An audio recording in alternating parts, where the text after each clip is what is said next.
Chapter 1. Ow! I shook my hand out at the wrist, then peered at my stinging fingertip.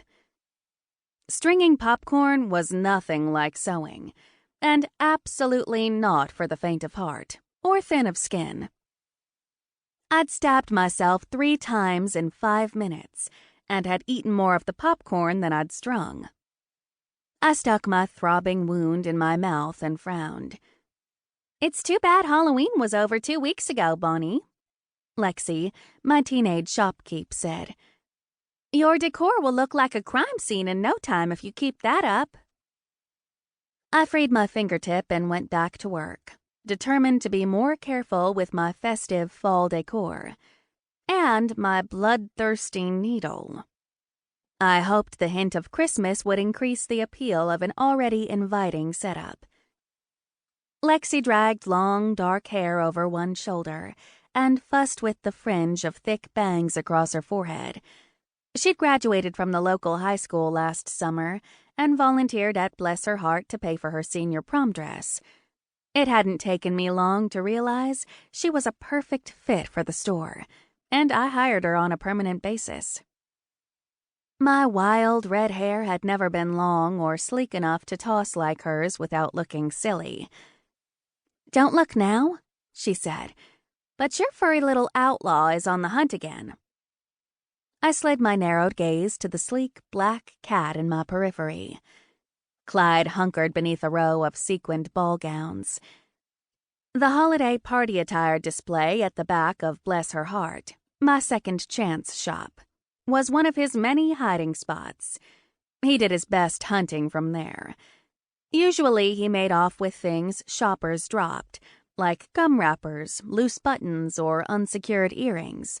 But currently, he wanted my popcorn. I wasn't sure if he ate the fallen pieces or just hid them, but so far he'd taken 7. "I appreciate his dedication," Lexi said, carrying a basket of stuffed pumpkins to the cozy sitting area outside my shop's dressing rooms.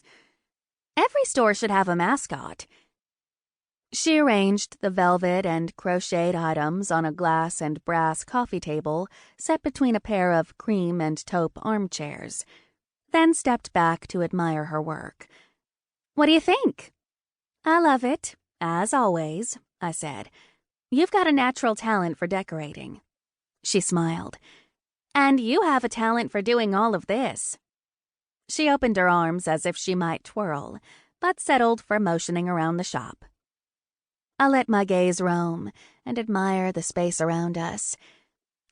I'd turned the old bank space, which had previously held a row of tellers' workstations, stanchions with velvet ropes, and a few desks, into something lovely, where clothing and furniture that otherwise might have been consigned to the trash heap instead were refurbished and given a second chance with new owners. My shop was rectangular. A substantial shop window stood beside a glass front door, with beautiful views of the town square across the street. A large circular checkout counter stood at the center of the shop, several paces inside the door. Small displays of housewares and decor polka-dotted the space around the desk. Bookcases lined most of the rear wall, and racks of clothing stood along one side. The entry to a rear hallway with a restroom and office opened on the other.